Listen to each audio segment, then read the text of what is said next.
Welcome back. हमारे पास वक्त बड़ा शॉर्ट है। मैं तमाम मेहमानों से ये गुजारिश करूँगा कि इसको शॉर्ट अपने जो आंसर है वो कीजिएगा।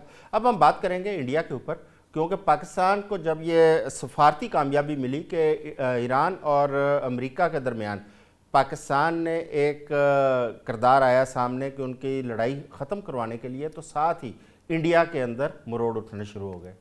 इंडियन जो वज़ीर ख़ारजा हैं जयशंकर, उन्होंने एक बड़ा ही नामुनासिब सा उन्होंने बयान दिया जिसके ऊपर इंडिया के अंदर भी बहस चल रही है और पाकिस्तान के अंदर भी बहस चल रही है। आयशा, आप बात कर रही थी, मैं आपसे ये आगाज़ करता हूँ, ये जो जयशंकर का बयान है इसको इसको आप किस तरह समझती हैं? आप अपनी बात भी मुकम्मल कीजिएगा जो आप कर रही थी, उसके बाद मैं चाहूँगा आप जयशंकर के ऊपर भी बात करें कि क्या वजह है, इतनी तकलीफ़ क्यों इंडिया के अंदर पैदा हो रही है। जी, मैं अपनी गुज़िश्ता जो भी टॉपिक था उसको मैं तसलसल कायम करते हुए मैं बात करूंगी कि देखिए, आपने बात की थी कि क्या ये जंग जो है ये हतमी मराहिल तक पहुंच रही है या इसका नतीजा क्या निकलेगा। तो देखिए, it all depends upon the moves of Donald Trump. देखिए, ईरान ने बड़ा डिसिसिव किस्म का अपना जवाब दे दिया है। ईरान इस पोजीशन में है कि वो अपना डिफेंस बेहतर तरीके से कर सकता है। इस वक्त अगर बारहा किसी की तरफ से मुज़ाकरात के लिए जो है वो कोशिश की जा रही है तो वो ट्रम्प साहब खुद ही है। लेकिन मैं समझती हूँ इट्स ऑल अ ट्रैप।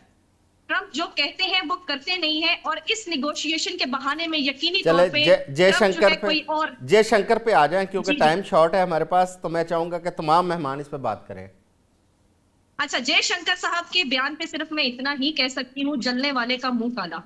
देखिए, अगर कोई जल रहा है तो इसमें पाकिस्तान का कोई कसूर नहीं। अगर पाकिस्तान को ये सिफारती एक पेशकश मिल रही है कि वो सालिस का किरदार अदा करे और जंग के डायलॉग में जो है वो अपना अहम किरदार अदा करे, तो ये बहुत अच्छी बात है। चल अगर दोनों अतराफ से किसी तरीके से जो है वो टेंशन खत्म हो सकती है और पाकिस्तान के हिस्से में अगर ये सालिसी आती है तो ये बहुत ही अच्छी। अली, जस्ट अली साहब, ये पाकिस्तान की कामयाबी है या भारत की नाकामी है, ये तो खैर एक अलग बात है, लेकिन इतनी ज़्यादा तकलीफ़ क्यों उनको हुई, जो कि ख़ुद दहशत गर्दी का मंबा है इंडिया, और पाकिस्तान पे इल्ज़ाम लगाते हैं दहशत गर्दी का।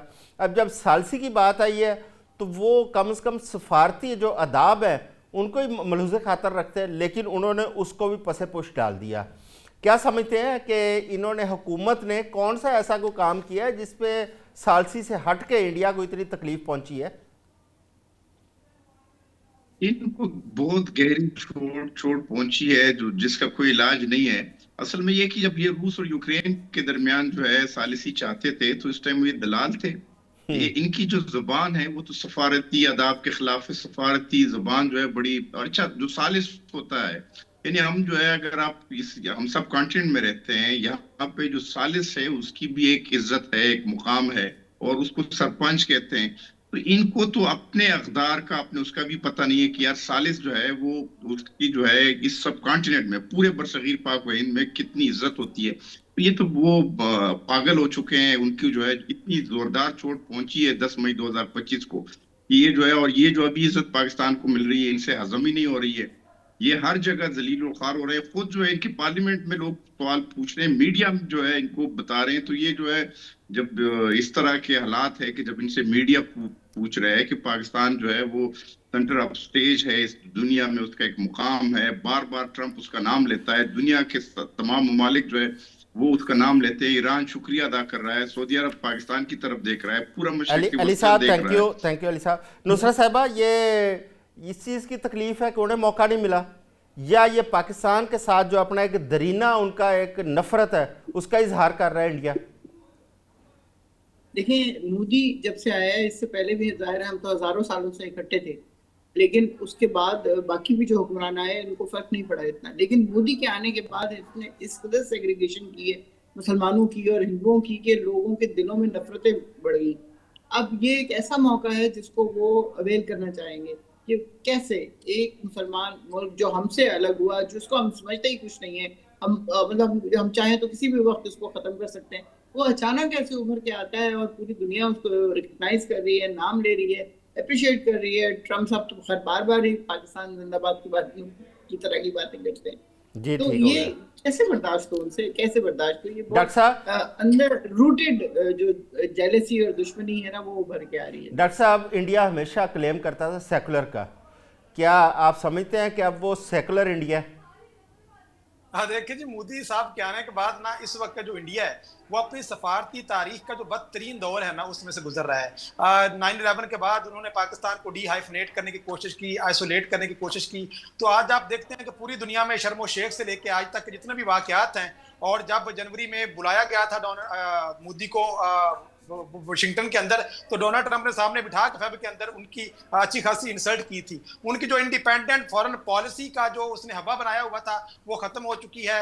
रूस से तेल खरीदना है या नहीं खरीदना ये अमेरिका उनको बता रहा है। और इस वक्त आज जो सफारती जयशंकर जैसा जो बंदा है जो डिप्लोमेसी के अंदर इंतहाई सोच समझ के बोलने वाला बंदा है, कहते हैं जब आपके पास दलाइल खत्म हो जाते हैं ना तो आप अब्यूसिव लैंग्वेज पे आ जाते हो, क्योंकि अब उनके पास दलील नहीं है, वो डेस्परेट हो चुके हैं। और जो आपने बात की है ना कि वो सेकुलर था या नहीं था, देखिए इंडिया ने ना बहुत खूबसूरती से एक ऐसा मुनाफकत के साथ अपने मुल्क को चलाया है कि वो एक सेकुलर बेसिस पे तश्कील पाया था इंडिया, और उसको वो आइडियोलॉजिकल बेसिस के ऊपर चला रहा है। इस वक्त जो हिंदुत्व की आइडियोलॉजी है वो आपको, चाहे वो क्रिश्चियंस हो, चाहे वहां पे मुसलमान हो या सिख हो, जितने भी माइनॉरिटीज इस वक्त इंडिया के अंदर रह रही हैं, वो मोदी की हुकूमत के अंदर कोई भी वहां पे महफूज नहीं है। इंटरनेशनल ह्यूमन राइट्स के अदारे थैंक यू डॉक्टर साहब। अच्छा जी, कर्नल साहब खत्म हो रहा है तो मैंने कहा मुख्तसर जी कर्नल साहब इस पर जरा रोशनी डालिए। क्या इंडिया पाकिस्तान के ऊपर कोई दोबारा एडवेंचर का तो नहीं प्लान कर रहा? एडवेंचर का सोच भी नहीं सकता है। क्या बात आप कर रहे हैं, उसके साथ जो पिछले साल हो चुकी है उसके बाद नो क्वेश्चन। लेकिन नफरत बहुत है ना उनके अल्फाज के अंदर, उनकी गुफ्तगू के अंदर। नफरत तो उसमें इतनी भरी हुई है जिसकी कोई हद नहीं है। अब बुग़्ज़ इतना है, वो कैसे हमें क्या कहते हैं वो कर सकता है, वो सोच भी नहीं सकता हमारे बारे में। तो मैं सिर्फ ये कहूंगा कि आप देखेंगे जो इसका विश्व गुरु का स्टेटस था मोदी का, वो कहीं 2014 से उसको उठा के हमारे यहाँ पे ले गए थे। अभी पिछले 1 साल में पाकिस्तान ने उसको उठा के बहरे हिंद में गर्क कर दिया है। वो अभी इनसे बर्दाश्त नहीं हो रहा। अच्छा, अभी वो जो चीज है वो इनको समझ नहीं आ रही। ये अब आप खुद अंदाजा लगा लें कि ये क्या करने गए थे उधर यूक्रेन और रूस में जो सालिसी करने गए थे, क्या वो भी दलाली थी? वो इनको याद नहीं है। इधर अब पाकिस्तान के बारे में ऐसे गलत नामुनासिब अल्फाज इस्तेमाल कर रहे हैं। शर्म आनी चाहिए इनको। पूरी दुनिया इन पे थू-थू कर रही है। इंडिया का मीडिया सुन ले, पूरा इंडिया इनका इंडियन मीडिया इन पे थू-थू कर रहा है। मुझे समझ नहीं आ रही कि ये अब वो सर किस तरह उठाए। जयशंकर जो कैरियर डिप्लोमेट है वो इस तरह की जबान इस्तेमाल कर रहा है। मुझे समझ नहीं आ रही क्या अच्छा उसको। कर्नल साहब जाते जाते मैं चाहूंगा आप इस पर भी रोशनी डालिए। क्या सऊदी अरब और मशरक़ वस्ता के बाकी जो ममालिक हैं वो क्या बाकायदा इस जंग के अंदर शामिल होंगे या नहीं होंगे?